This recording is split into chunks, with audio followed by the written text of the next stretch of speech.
Hi, everyone, and welcome to Lurking for Legends, a live video cast where we talk with people from all walks of the publishing industry.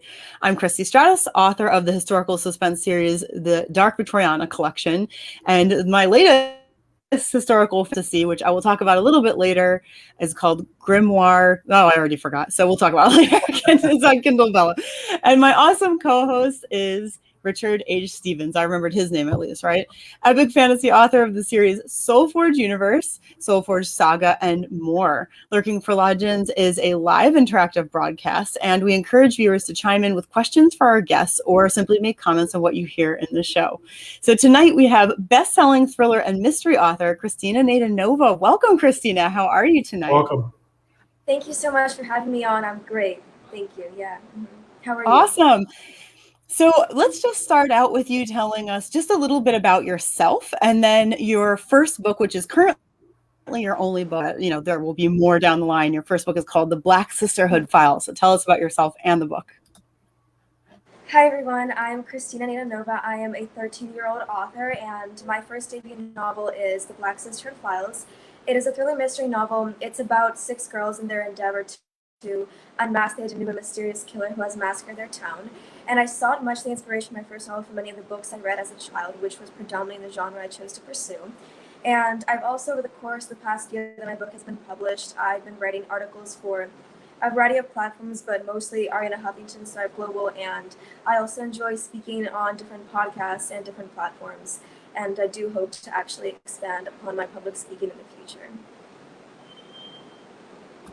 So how did you find out that well, of course, talk a lot about your writing, but I just noticed that you say that you'd like to expand on your public speaking. So tell us a little bit about how you found out you like public speaking. So many people are nervous about it, afraid of it, or just don't even know how to feel about it before they've done it. So tell us a little bit about that.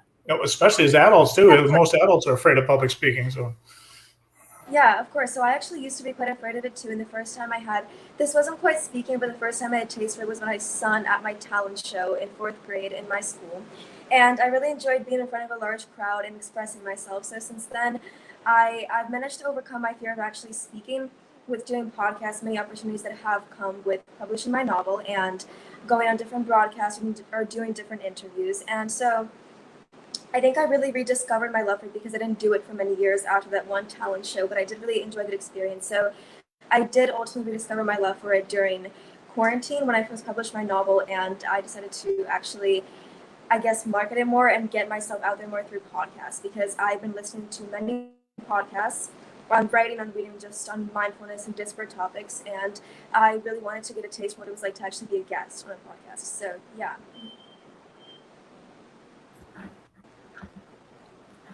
So, yeah, that's wonderful. I see you're a public speaker with features on CBS News. What's that entail?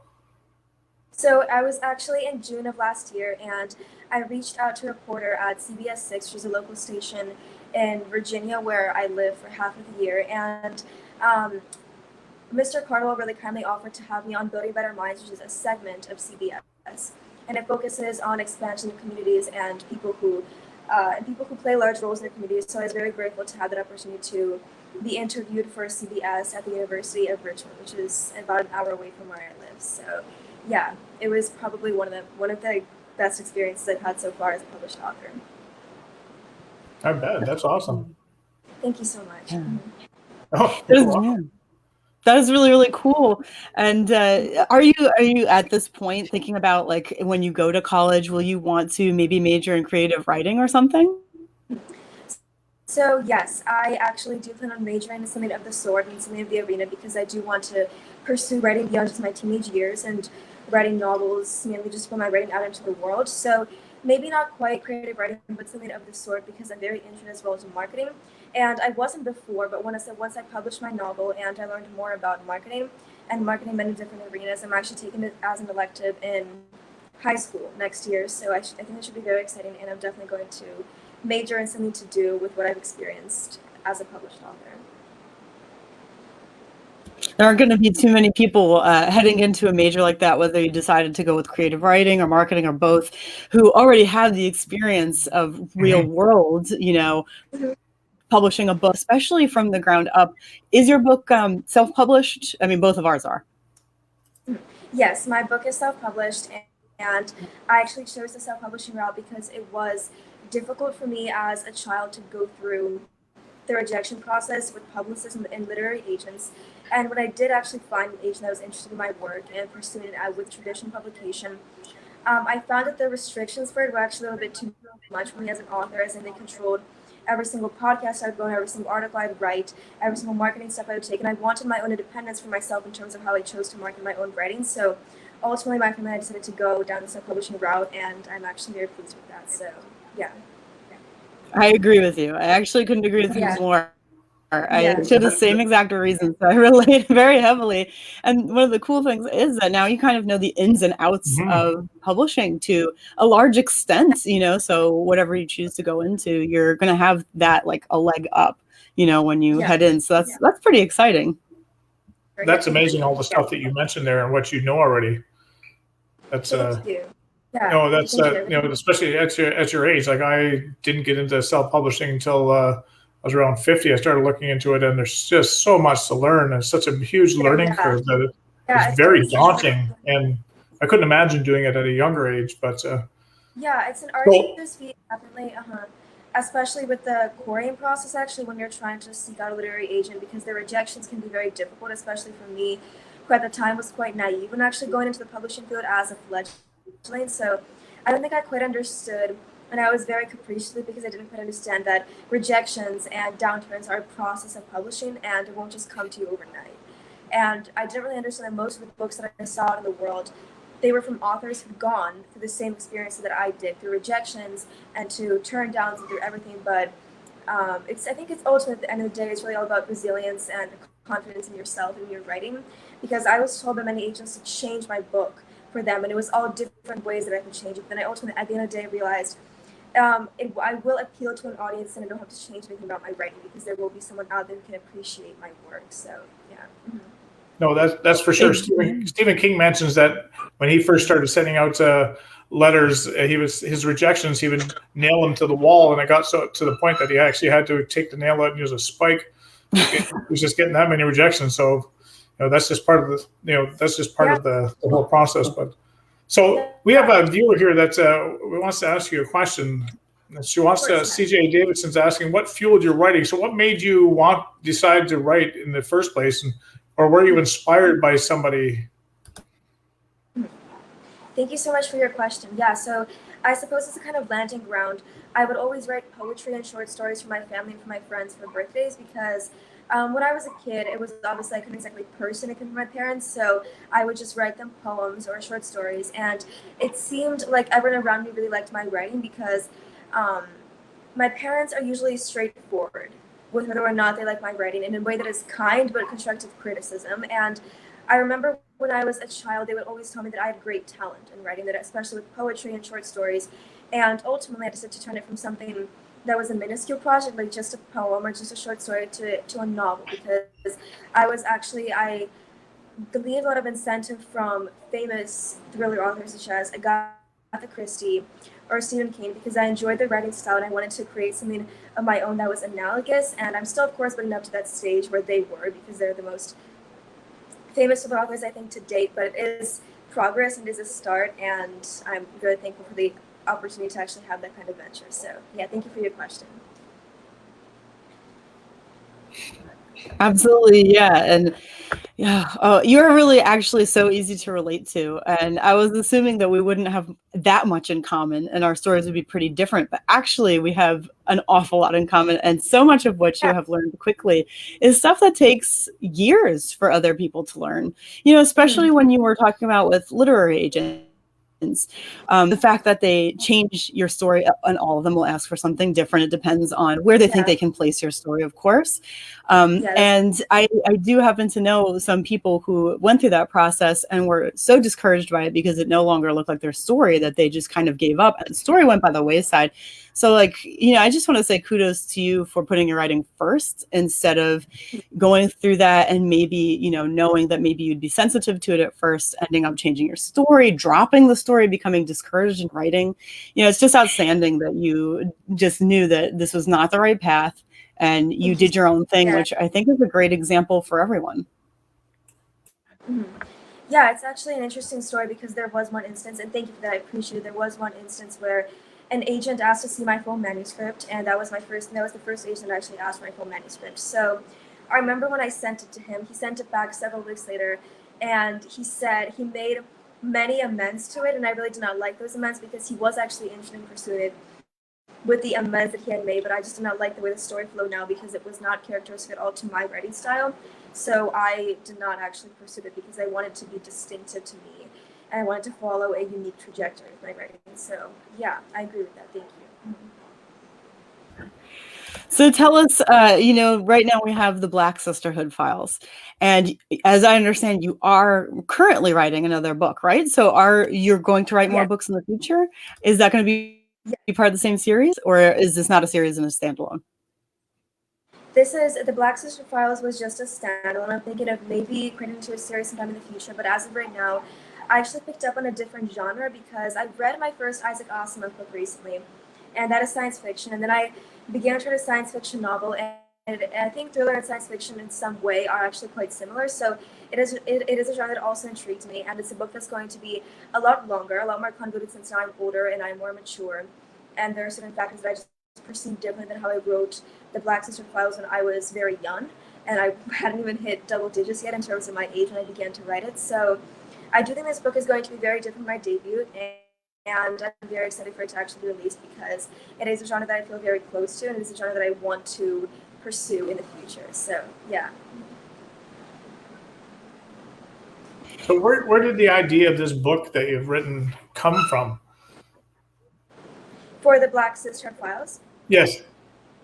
Yeah, so it actually came from kind of how I was very intrigued in murder mystery, and when I read my first, I think it was, I'm trying to remember, it was either Agatha Christie or Stephen King, and I read the book, and it was about like a murder mystery in a small town, and I really wanted to implement that in how I made the setting of my book Parkersburg, West Virginia, because I figured it was a quaint, it was the perfect location for something like a murder mystery, because I really like the trope of a murder mystery in a small town, so I wanted to implement that, but with characters that were around my age, so I could write them in a way that was closer to me as opposed to how I'd be able to write adult characters. And I did glean the details in smaller ways, such as there is a house in my book called The House of Doom, and I actually wrote that based off of the house that neighbors mine a couple of blocks down in Virginia. And it's a scary house because it's up on a hill, and the windows are usually boarded up, and it's kind of a very antiquated house, and I'm not sure actually anyone resides there, so that definitely there were small details in my personal life, small people that actually definitely inspired many of the characters and many of the factors. And for the most part, it was just me implementing my own experiences as a child into that of how I really enjoyed the genre of murder mystery. So in the time between when you wrote your first book, regardless of genre, and the time when you're writing the second book, how has your writing process changed along the way? I'm sure that it's pretty different. As you said, when you started writing, you were not even in double digits yet. So tell us a little bit about how your writing process has changed. So when I was a kid, I had a pretty spontaneous writing process, and I think that's all right because I'm not the kind of writer who, it's not uniform, of course, but I'm not the kind of writer who sets myself certain limits for the day, like 1,000 words per day or 2,000 words per day. I write however much I feel. If it's 200, that's all right. If it's 2,000, then that's even better. But I just write how much creativity, I just write how much I want and how much creativity I have at that present moment because I'd rather write less but have it be very good, or write more and again have it be very good. So it really just fluctuates in the day. But when I was a kid, I would just keep writing and kind of in a wanton manner, even if I had just drained myself of creativity, I felt the need to just keep writing. And as I've grown up, I realized that it's not about that, and it's all right to set myself limits, try to take time with the project as opposed to just rush through it. And in terms of also how I planned out the novel, because when I was a kid, I remember that I actually planned out a lot of factors of the novel beforehand, and I still do that, of course, but now for me, it involves a lot more spontaneity and how I just develop the novel as it progresses and as it goes. She's a pantser like us, Richard. We're all pantsers. That's good. We have to unite, stick together. Absolutely. So then, what you're talking about, you as long as you're writing good words as long as you're writing well. You're happy with however much you write. How do you balance it with your schoolwork, especially since, with COVID, I'm sure there was at least some point where you were maybe learning from home, and sometimes those lines blur between, work, homework, whatever, and, writing. Yeah, so it's definitely a lot easier now that it's summer and I don't actually have schoolwork. So it is a lot easier to write a lot more and to write at times that are convenient for me. But when I was in school, actually, I did have difficulty at first with time management and how I would disperse my time over when I would do schoolwork and when I would do writing, because my writing is often best in either the early morning or the really late evening. So it wasn't good when I would write up until 2 a.m. Then I'd be groggy and tired the next day in school. Nor was it good when I would write during virtual school whilst my classes were going on. So I had to find that kind of balance, and I had to write either before school, which was actually better for me when in-person school started again in April of this year. And so that was actually quite a lot simpler for me to wake up before school started to write a bit, and then write in the evening, but not too late. So it was arduous at first because I didn't really have that time management down, but I've gotten better at that as I keep writing. And I'm grateful that now it's summer and I can actually write a lot more than I could during the school year. Yeah, for sure. I'm mindful of your age, and when I was that age, I was writing too, but not like you are, and we didn't have the same opportunities that you do now, which is so awesome for the younger generation, where Amazon's so available and you can publish stuff whenever you want, and that's great. But you got so many other things pulling at you right now. You're growing up, you're becoming a young adult, and you got all these neat things that are coming.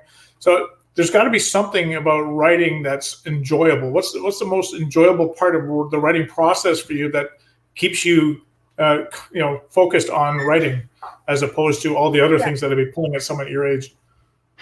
Yeah, it's a great question, thank you. So writing does actually help me become very grounded, because for me, writing is an excellent way for me to actually, I suppose, how do I say this? I suppose disperse energy into words and to weave how I've been feeling in my own sentience into expressions. And for instance, if I've been feeling very good that day, then sometimes I do this thing where I have a certain part planned out that I write beforehand based on how I've been feeling the day. So for instance, if it was not a very good day, then it is much easier for me to write a melancholy or an angry part, because that way I'm able to actually put my energy into my words in a much easier way. So it is actually very useful, because for me it's sort of a kind of therapeutic development in how it is sort of a therapeutic development in how I actually deal and cope with my emotions in school and throughout school and social life and everything. Because often, even when I'm not actually focused on writing a novel, I do write short stories or poetry just about how I'm feeling, because for me, writing fiction is kind of like journaling, where I don't journal my actual thoughts, but I turn them into a fruit of my phantasms and my imagination. So it is actually much easier for me to deal with it in that kind of way, I guess, and that's why I enjoy writing so much. Do you take any of that, the short stories, do you ever submit them anywhere, or are they really just mostly for you? I don't think I've submitted many of my short stories anywhere. It's predominantly my short stories are for friends and family, because some of them are quite personal to me, and there are certain details that are personal to me that I put in my short stories or poetry that I would never actually implement into my novels, because they remain quite close to me, and they are a way for me, I suppose, to glean the emotions, again, as I said just a couple of minutes ago, to glean emotions that can serve as a burden to me, and I put them out into my writing. Sometimes I don't show it to anyone. I'm the only individual who's actually able to perceive it. Sometimes I show it to close friends or to family that actually can help, because they find a way to budge me. But otherwise, I don't think I would actually put my short stories out into the world unless they were something that wasn't very personal to me, because I think as writers it can be simple to see that there are some elements of writing that we wouldn't want anybody else to actually see, and there are some factors of it that just remain very close to us. So yeah. You were talking about public speaking before, and this is actually a great topic for that. If you were to speak or even, teach or anything like that on the topic of how to turn your emotions into something cathartic or something productive, some way of writing them down and expressing them. So many people need that and could benefit from it, but some people struggle a lot with being able to turn that into something creative, or just get the words down. So like that's actually a great topic for you, and it's a very interesting one too. It's pretty cool. Much, yeah. Yeah, I definitely agree because it is a way for me, especially when I write horror stories. Actually, it's slightly strange because when something not so lovely happens to me, I actually write horror stories, and I suppose I put out my energy onto the characters or onto the plot, and that's actually a good way for me to attenuate my nerves and to mollify how I'm feeling because for me, it feels like I'm just creating a different universe where I'm not the one experiencing it, and instead I'm making a certain actually non-existent character endure it, which may sound a bit bizarre, but it's how I actually deal with some instances, with some things in my life. So yeah. It sounds very cathartic and like a really good way to work Yeah. out problems. It's a great Thank you. problem-solving thing to do, for Yeah, sure. for sure. Yeah. So we have CJ is asking another question. She's saying, so inspirational. When you're not writing, what do you enjoy in your spare time? So in my spare time, I actually enjoy a handful of different activities. I've been playing the piano for around 6 years now, and actually just had a piano class today. And currently, I'm learning for Elise by Beethoven because I really do enjoy the piano. Is also actually speaking of how I deal with nerves or with emotions. It's actually fantastic for me to put them out there as well, because when I'm playing piano and I can replicate certain emotions in disparate pieces or in different playing styles. So I do think that music and writing or any art of sorts, just even painting, although I'm not very good at painting because I haven't always been very good with actually drawing, or that's like more of my older sister, but it still is actually a fantastic way for me to get my emotions out in some sort of form of art, like writing or music or art. So I do sometimes draw, I sometimes write just for myself. I play the piano and then I play tennis and I run track for my high school as well. So yeah. So, listening to all those things that you do and everything that you do takes a lot of discipline and time and effort, to try and get better at it, writing, music, art. Uh, do you like actually sleep? Well, I do have some. If we're talking like literally, I do actually have some difficulties with sleep because I'm the kind of person whose mind I just cannot allow my mind to switch off. So at night, for instance, I simply just digest everything that has happened to me over the course of the past 5 years in my life, and I just can't actually allow my mind to relax. So I do have some difficulty with that, but otherwise, discipline and self-discipline and discipline from other people has proven very important to me because although though I am I am proud of the fact that I do have self-control. Discipline can get difficult sometimes, especially when I'm a teenager. And at the end of certain days, I'm tired. I just want to spend time with my friends or just scroll meaninglessly through Instagram or through TikTok for hours at a time. So I think discipline is important for me when I actually envisage my future. And there's a really excellent quote that actually keeps me up on my feet. So, how would your life be like in 5 years if for the next 5 years of every single day you did what you are doing now? And I think about that and I think about how my life would go if every single day was structured in a kind of lethargic way and I just woke up at 11 a.m. and just scrolled through TikTok for hours at a time, which is actually what keeps me up on my feet. And it can get onerous some days because some days it's right to take a break, some days it's all right that I don't want to do it. But otherwise, yeah, I think discipline is very important, but at the same time, self-care is as well. And I did actually struggle with that fact a little bit when I first got into the industry because when I published my novel, I'd pull a lot of all-nighters doing research on marketing or podcasts or just how to get your book out there into the world. So that was difficult for me. But since then, after going through a little bit of a mental health trough, and during the autumn time, I've learned to actually manage my time between self-care and disciplining myself and actually working very hard quite effectively. So yeah. Well, that's amazing because I find discipline even tough when you're 50. So to have discipline at your age is quite amazing. So you're talking about these different things that you've gone through with the writing. What has been the hardest part of the writing for you? I know you enjoy it, and what do you struggle with the most with the writing? On some days, it's a given that your words will feel like water, and it'll be very easy to simply just put out all your thoughts into people. But other days, I get very frustrated when I'm not able to actually when I'm able to think of something, but not quite put it out into words, or not quite write it the way that I want. And I do struggle with that sometimes. I think it's something that is indubitable for every single writer. And when I undergo writer's block, I've actually found that it's very, very helpful to not take a break, but to keep pushing yourself through it, because if you just keep writing, then your brain will eventually snap back into the kind of state where your words do actually flow very well.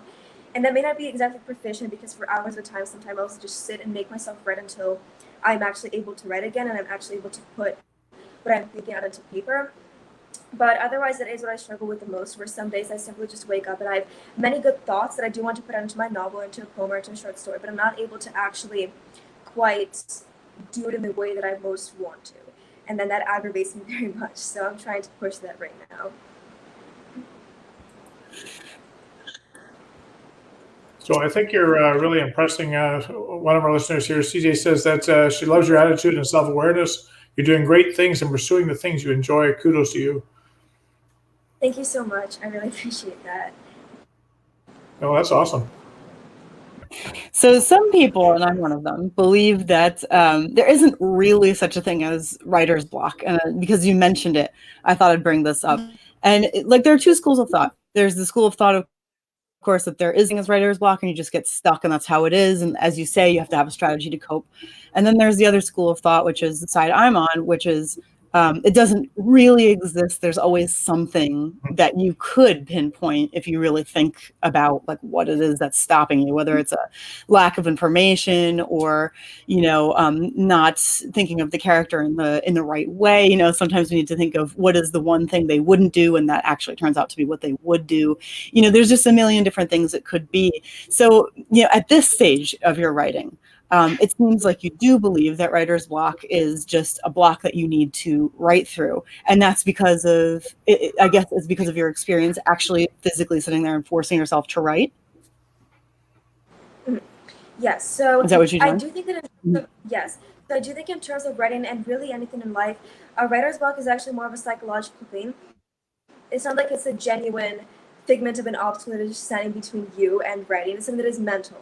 And it's one that you can overcome, and it is, again, not uniform because every writer has different ways of dealing with it. And for me, for instance, it is just actually pushing myself to keep writing. For some authors, it is taking a break and recuperating for around a couple of days or maybe even a couple of weeks or maybe even a couple of months if they really do need to actually pursue the creative incentive again. But I think that whilst I keep writing and while I'm actually expanding and growing and augmenting my writing, I am beginning to realize slowly that writer's block can actually become sort of as just inexistent if you actually work through it, because there will always be something that you are able to write, and there will always be something that you are able to think of and then to put into words. And just because there are certain things that you aren't able to put into words does not mean that there are other things you can't be able to put into words. So it is, at the end of the day, ultimately just a psychological and mental block. And if you do work with it, then it's quite simple to solve. It's not going to come into you in one day or even just 1 hour, but it requires not only just your efforts to keep writing, but your mental efforts to keep writing, your mental efforts to actually focus on that and to maintain a concentration on what you want to attain as opposed to what you think may be preventing you from attaining that, may be hindering you. Yeah, exactly. And in some cases, it's kind of like a broadening of the mind, allowing yourself to think well outside the box and maybe even kind of training yourself to think, okay, so I'm stuck here. What's here? I really need to look way outside and figure out what's going on. And as you say, it is highly psychological. And a lot of times you can figure out what is actually going on. So it's great that you mentioned that. Yeah, precisely. Thank you. Yeah. Oh, for sure. I find that writer's block for myself. If I'm stuck, I will just write the word "the," and then I'll write the next word because the word is going to follow the word "the," and then I'll write the next word after that, and they just start to flow. They might be a little forced that day, but you're still getting the ideas going. And as you get something going on the paper, your brain in the background is starting to think about where you're going with this. And for me anyway, this is what works for me. And it just I don't get writer's block. I get maybe writer's slowdown. The inspiration just isn't quite there for that day, but just force yourself to write. For me anyway, I just force myself to write a sentence, and all of a sudden the next sentence follows it, and then naturally they just keep on coming. So we all deal with writer's block in a different way. So for sure. Yeah, for me, actually, one of my predominant sources of inspiration is nature. So if I'm feeling uninspired that particular day, I'll just go out and take a walk, and I'll be able to find the most trivial of things, and I'll be able to find the most trivial of things. Just also the way the branches are intertwined, I'll see a character or a kind of scenario that I can create into my writing. So it's very interesting, actually, how once you begin to write and once you are invested in that kind of world, you begin to actually implement into much of what surrounds you and much of what encapsulates on a daily basis. So, yeah. Oh no, definitely. I find walks very refreshing for your mind because you're not concentrating on writing anymore, and your mind just kind of flows free, and things start coming. The best inspiration for me is having a nice shower where the rest of the world is tuned out, and I'm in the shower, and I'm not even trying to think about writing, and all of a sudden these things will just start coming into my head. I thought of a whole series in the shower one morning, and wow. So yeah, this just tuning everything else out so your mind can just go crazy like authors' minds do. Yeah. Sorry, Christy, you had something up there from Wanda. Oh, no, that's okay. No, this is much more, this is great. A fellow author, Wanda Janaway, says, Kristina, you are such a breath of fresh air. I have no doubt that you will not only be a literary success, but a mentor to many, young and older. And she puts I think you already are a mentor to a lot of people already. So kudos to you. Thank you so much. Yeah. Thank you very much for that comment. I really appreciate it. Yeah. So one of the things that you've written, you actually have a number, as you mentioned before, a number of articles out there. So I saw that in one of them on Thrive Global, for anybody who's looking for it. The article is called "Journey of a 12-Year-Old Novelist," and I wanted to just read a quote that you wrote that I really liked. You were basically talking about how anything you want to achieve, and then the rest is a quote from you, will require time, strategy, and endurance. These three ingredients serve as the rudimentary blueprint of success. However, afterwards, it is entirely up to you. Success has no limits or definitions. And I really loved that quote in particular because it really takes so many people a lot of years to figure out that there really aren't any limits on success, and usually you're your own limit on success. And I just thought it was just a wonderful thing to read. And I've definitely been in that place myself. I don't know if you have yet in your life, Kristina, but that place where you find yourself limiting yourself and realize that, if I'm going to be successful in what I want to do, I really have to do whatever it takes, whether it's classes, whether it's confidence, whatever it is you need to work on to break those limits, break out of the box that you have created for yourself. So I wanted to read that because it's so very insightful. Thank you. And for sure, what really saddens me is that quite a lot of people actually underestimate themselves, and they aim for a pool of mediocrity, and they aim for a pool of what they think they're best at, when really they can be good at anything they actually put their mind to. And I know that's quite a cheesy thing to say, maybe a bit of a cliche, but it really is true in terms of how you think about it, because what's stopping you from writing a book? If writing is not your thing, then you don't have to force yourself to write a book. But if writing is your thing, then what is stopping you from doing that but yourself? If you have the available resources, and if you have the incentive, then nothing can serve as a bigger obstacle to you than you yourself as a person, as an individual. So yeah.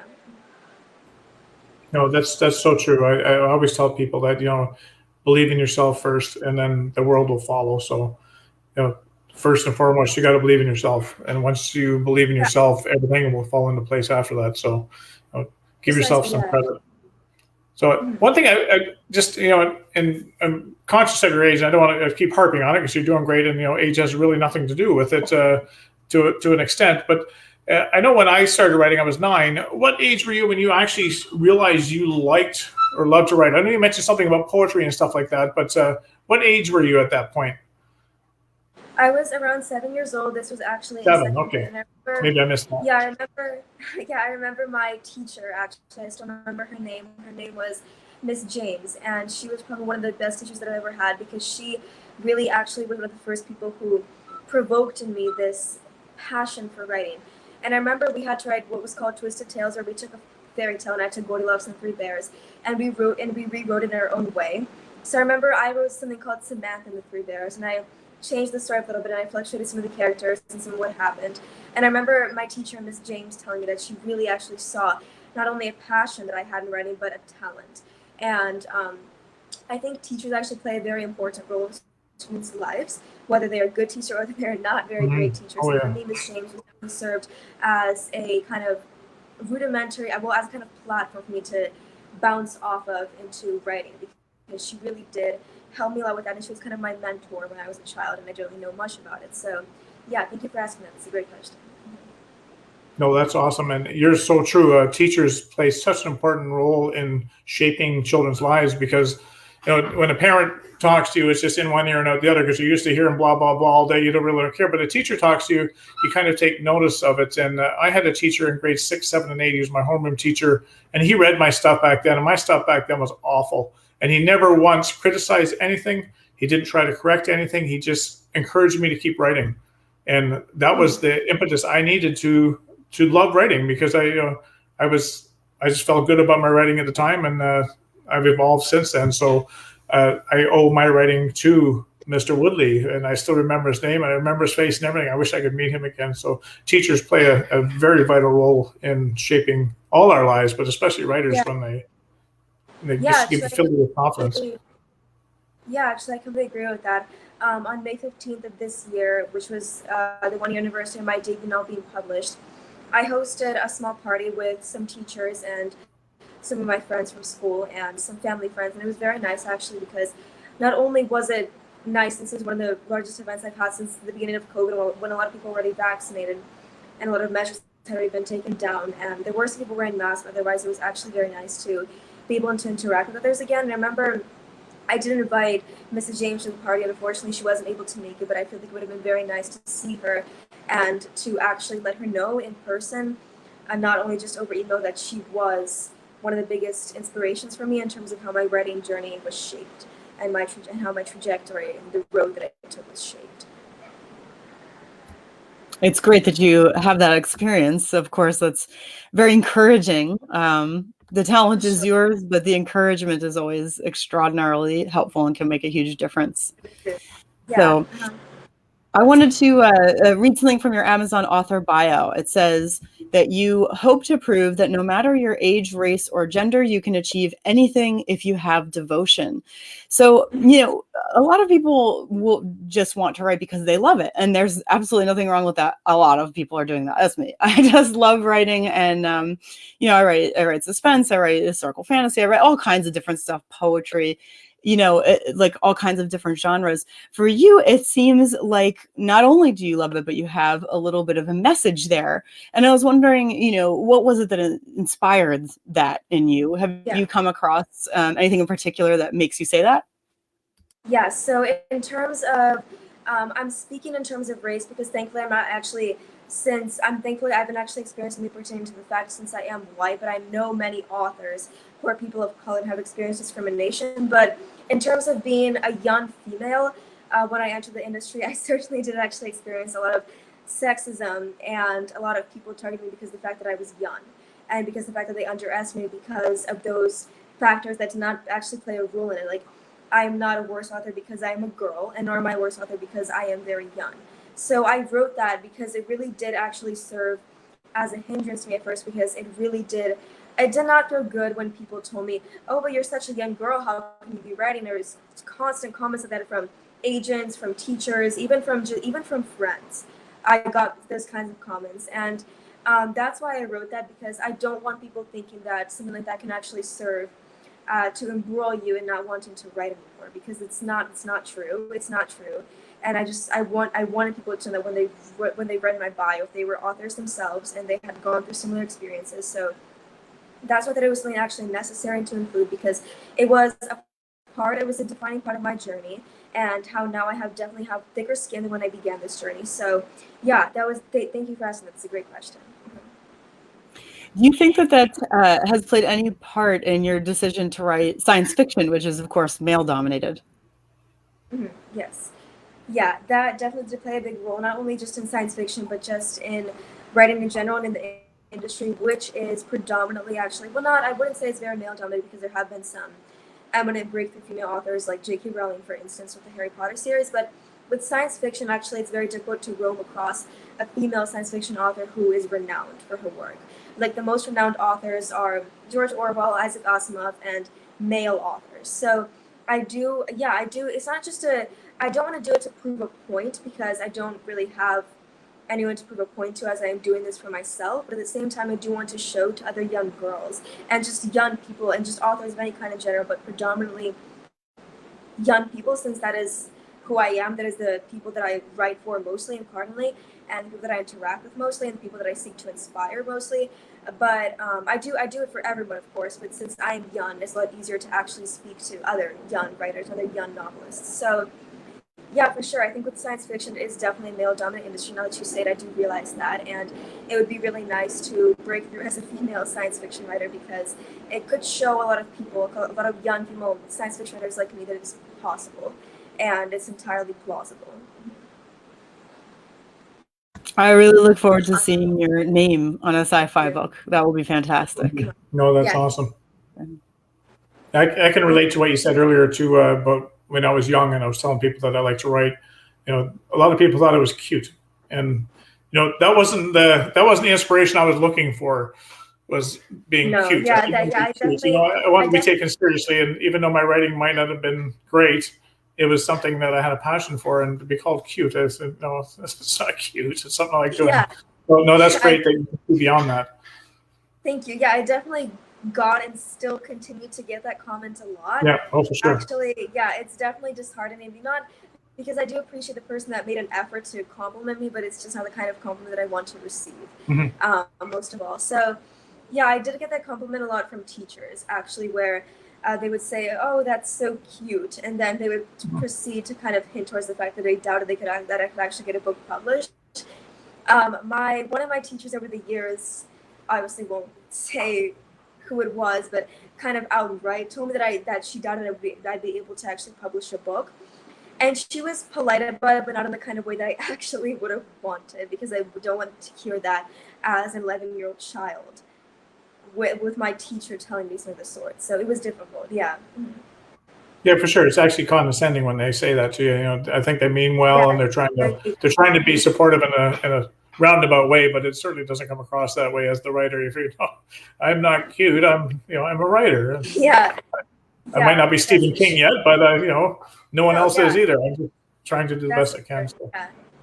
So I see we're running out of time here, and I wanted to ask you. I read this on through your link tree. I can't recall where I saw it, but it says that you're a contributor for Ariana's Huffington's platform. What is that, and what do you do for it? Yeah, so Ariana Huffington's platform, Ariana Huffington is the CEO of Huffington Post, but she left a couple of years ago to create Thrive Global, which is a mindfulness platform focused on how people cope with stress and burnout and healthy eating and all sorts of things, which actually interests me greatly, because mindset is something that is very important, especially as a young writer, or as just a writer in general. So I remember I actually emailed Miss Huffington about a year ago, and I asked her if I could contribute one piece just to Thrive Global, and I honestly don't expect a response, because I can imagine she gets quite a lot of emails, and to my immense surprise, she offered not only one piece, but if I wanted to be like a regular contributor. So, and one of the editors at Thrive Global, Miss Mallory Stratton, helped me get set up with the contributor login and how to actually create articles and how to put them out into Thrive Global and get them approved by the editors before they're published. So it was an experience that I'm extremely thankful for, because I did not expect it. And it's actually played a large role in getting my book and myself out there, since Mrs. Huffington is a pretty renowned figure. And she's actually a great inspiration to me, because she does talk quite a lot about how not only how mindfulness and mindset does play a large role in just any kind of industry like business or writing or just anything of the sort, but also about how it really does take a great amount of resilience to pursue through it, and how you can actually accomplish anything if you really put your mind into it, you really actually believe in yourself. So yeah. Oh, that's so true. Kristina, I don't know if you have anything else you want to I'm sure we have lots of things we'd like to ask Kristina before we let her go, but is there something you want to ask her that's really important to you right now? Well, I guess the final thing that I would ask is, to fellow young writers who might feel insecure, or like maybe they're too young, or they don't know what they're doing, or maybe they're afraid, what would your piece of advice be to them? Yeah, I think if you think that you're too young to start writing, I will tell you this right away. I don't think any age is actually too young to pursue not only writing, but any of your passions, because that's often how actually successful people come to be, that they begin to pursue their passions from a young age. And how I think it's not only just about success, because again, success in that it's extremely subjective and it differs for everyone. For me, success is actually just inspiring other young writers and having the ability to become other young writers' source of enlightenment or inspiration. And I'm very thankful to actually have the ability to do that as a published author. So my advice would be just to not listen to people who call you cute or say you're too young to writing, or just treat you in a patronizing manner because they think that you're too young to be writing. That it really does take guts to actually start writing at a young age, but there are a lot of other authors or young writers like myself who have gone through the same thing, and I am more than happy to actually help any young writers. I have received quite a few messages from young writers over the past years, and either through Instagram or through emails, and it's actually makes my entire day to have other young writers asking me for advice or just congratulating me, asking if we can talk on Skype, and I can give them some advice on publishing and writing online. And it really does actually bring light to my day, because that is my goal and that is what I consider to be success in and of itself. So yeah, thank you for that question. No, that's perfect. That was a great ending question there, Kristy.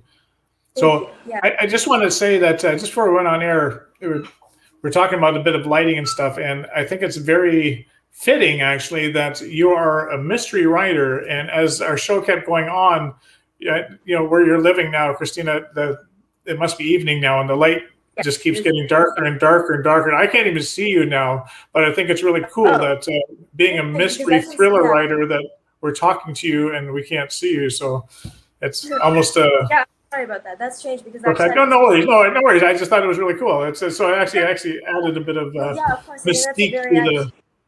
Thank you. I didn't actually connect to that, but I do think it's quite ominous, and that's a fantastic. No, it's cool. No, it's actually quite fitting. So I can still see myself in my camera. So I'm sorry that you can't see. Oh no apologies necessary. I see consultancy business in your future. Yeah, I see a lot of things in your future. You just keep it up. That's amazing.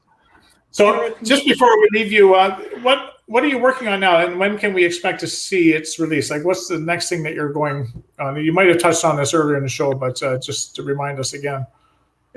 Yeah, so I'm currently working on my second novel, which is a science fiction novel, and it's destined to be quite a bit longer and quite a bit just more serious, I suppose, than my debut novel, since I am more mature now and I'm quite older now. It's called The Sentient Patient. I'm not actually allowed, well, I don't really want to, and my editor actually suggests I don't disclose too many details, because I really like this book, and I really just want it to be a kind of surprise, especially for my family. I don't even tell my own family about what it's about, because this book has a much larger part of me than my debut novel, and I really just want it to be a surprise for people and to be kind of, I don't know, just something original, something new, because it is an idea that it took me a really long time to come up with, and I actually considered just giving up and going to thrillers again, because science fiction was a very difficult genre for me to get in with. There was so much trial and error, and there were so many drafts that just did not work for me, and they were awful, and my writing was just not at its best, nor was the idea. It was not creative. It was kind of just cliche, like robots taking over the world or something. So then I finally, actually one night, I dreamt of this idea, and then when I woke up, it kind of materialized into something that is actually now a novel that I'm actually writing to be a novel. So I anticipate to release that in several months, maybe, because I'm quite close to finishing it. So with the cover and with editing and everything, I anticipate to have it released maybe sometime toward Christmas or toward Thanksgiving. Yeah. Okay, awesome. And lastly, where can people find your books? Yeah, so my books can be found fundamentally on every large distributor platform: Barnes & Noble, Amazon, BookBub, just anything of the sort. And you can find me on LinkedIn at Kristina Naydonova, and my Instagram is Kristina Naydonova _ with an underscore at the end. So that's the optimal places when to get in touch with me, and my email is in my Instagram. So yeah. Okay, that's awesome. Thank you again for being on the show with us tonight, and hopefully so much for having me. Hopefully we'll talk to you again in the future. So just before we go, I want to ask Kristy, what's new in the world of Kristy Stratos? It's been a couple of weeks since we've had Kristy Stratos on Lurking for Legends. You had an issue a few weeks ago, and then we canceled last week. So it's just, Yeah, that time the thunder was on my side and it knocked out my power and everything. I was so annoyed. So anyway, I'm glad to be back. So yeah, the most exciting thing going on with me right now is my latest Kindle Vella historical fantasy, which is Grimoire Society of Dark Acts. And I have 4 episodes that are out. Yeah, exciting Fantasy, yes. the world Great. of fantasy. Oh yeah. And historical fantasy in particular, as you guys know, it's bound to be Victorian era. So that's what it is. It's very fast paced. I've really been enjoying it. I've gotten great feedback so far. Yeah, so if you guys want to check it out on Kindle Vella, you actually get 200 free tokens and you can check it out for free. Episodes 1 to 3 of every story are free. So you can see what you think of it. Let me know. Like it if you can. That helps me out a lot so other people can find it as well. And if you're not into Kindle Vella, you can join me on Patreon. You can find me at patreon.com/KristyStratus, where you will get all of the episodes for free. So, that is my latest thing. Super exciting. I'm still working on everything else, but this has been just so much fun. So what's new with you, Richard? Awesome. Not a lot. I'm working on the audiobook for, where is it? Oh, we were for Keeper of the Jewel. So we're 20 chapters in. It's a long book. It's like 600 pages. So we've got a long way to go yet. But my narrator is planning to get this done in a month. So we've got quite a tight schedule to get that out. And I'm about 82,000 words into the sequel, Dragon Sect. And I'm hoping to have that published in October. That's my goal now. It was supposed to be published a month after this one, but it didn't happen. And as far as live reads, I didn't get to it on Friday, but I'm going to be doing a live read this Thursday. So I'm just changing the days up a little bit. So my live read will be Thursday night this week. So I do live reads where I edit what I've written that week on Facebook and people join in. Christy, that's where I met Christy. So I'll be live reading the chapters that I wrote the last couple of weeks, actually, in Dragon Sect on Thursday night. Congratulations. Nice. Yeah. Exciting. And so next week's guest is, and you can clarify this a bit better for me, Christy, because I keep getting confused here. Next week's guest or guests will be O.E. Tierman. Now, can you clarify that that's more than one person? Because I remember having a conversation where they might want 2 people, and I said, that's fine. You can, they're co-authors, I believe, but it's listed as O.E. Tierman, the author of the Aces High Joker's Wild series. I cannot clarify that. Okay, well, I guess we're going to find out. It's a surprise for us. Awesome. Well, I guess I'll find out tomorrow when I send them out their information package. So, anyway, their books include strong themes of diversity, found family, providing a surprisingly hopeful take on dystopian future, and their work has been described as Firefly for the dystopian genre. So I look forward to talking to them. It's going to be a little bit different take on fantasy. So, and Christy, we're starting to get you into fantasy, and you're one step away from epic fantasy, and we'll get you there. You could drag me there if you have to. So until next week, thank you again, Kristina, for joining us. We wish you the best of luck. So much. And thank you on behalf of Christy and myself. And we hope everyone has a good week. Take care. So much. Yeah. Thank you to everyone.